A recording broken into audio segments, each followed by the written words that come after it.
The average American is struggling more with their money today than they were 5 years ago. And if you don't start paying attention now, and if you don't start changing what you do with your money today, you're going to be the person that pays the price in the future. I'll show you. In 2019, the median household income in America was $68,700. In 2019, the average price of a new car sold was $37,000. In 2019, the median price of a home sold in America was $269,000. And in 2019, the average price of groceries for a family of 4 in America was $166 a week. Now let's fast forward to 2013, just 4 years later. The median household income in 2023 is expected to come in at right around $76,000, which is right around an 11% increase from 2019, rounded up. The average new car in 2019 sold for $48,000, which is an increase of 29%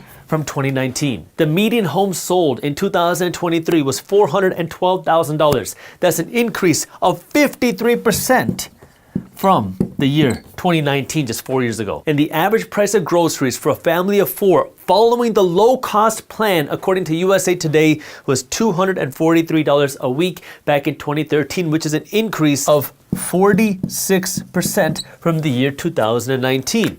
Now, you can start to see why more and more Americans are struggling today than they were just a few years ago, because incomes have increased since 2019, and this is the rounding up numbers, but incomes have not increased fast enough to keep up with the higher cost of cars. They haven't kept up fast enough to keep up with the higher cost of housing, and they haven't kept up fast enough to keep up with the higher cost of groceries. And guess what? The average person needs a car. The average person needs a place to live, and the average person needs some food to eat. So now when the average person is seeing their incomes rise not fast enough to keep up with the higher cost of living, you can start to see why more and more Americans are starting to struggle with their finances. And if you've heard me say anytime in the last number of years, it is so important for you to become financially self-reliant so you don't rely on somebody else like the government to take care of you. The reason why is because now if you ask the government what's going on in the economy, they'll go on these great media tours talking about how strong the economy is, how strong the average American is, and how strong the middle class is, while at the same time the average person is struggling more in the economy today than they were years ago, and most people can't figure out why. Now this is where most people get stuck. Maybe they start pointing fingers, blaming the problem at somebody else,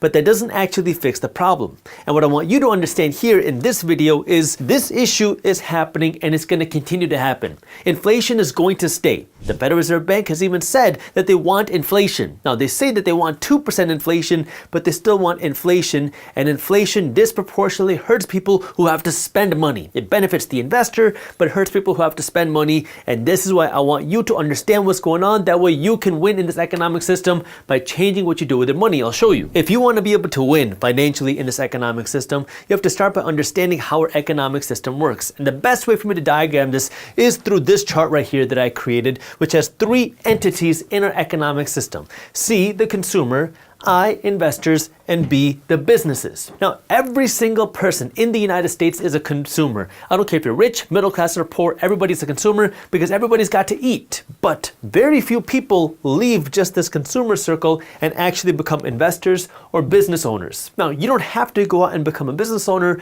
but you have to become an investor if you want to win in this economic system.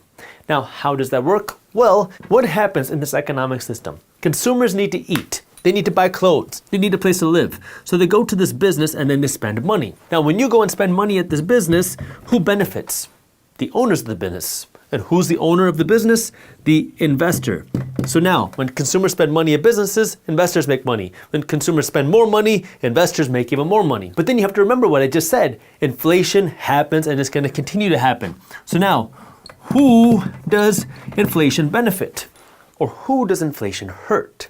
Well, what we know is that inflation means that consumers will make some more money, right? We saw that wages have gone up since 2019. It hasn't gone up with the same prices of goods, but it has gone up. But inflation also means consumers have to pay more money. So who does inflation hurt? It hurts consumers. And who's a consumer? Everybody's a consumer. Rich people, middle class people, poor people, every single person's a consumer. And so now if we diagram that out, when you have inflation, now consumers got to spend more money at the business. Now when consumers have to spend more money at a business to buy their groceries or to buy a car or to buy whatever, who is benefiting? Well, none other than the investor, because now they own a piece of that business. So consumers get hurt because they have to pay more money, but the money flows here into the hands of the business owners and the investors. So now, who is benefiting is the people that break out of just being a consumer and go here. Now again, most people are not business owners. Most people are not investors, and they're not taking advantage of this. So now when you have this inflation happen, people's incomes rise slowly while the prices of things rise faster. But then the wealthy and the financially educated become even wealthier because they own the investments that are driving the more revenue. And who's paying for that? The consumer. And this is the system that we're in.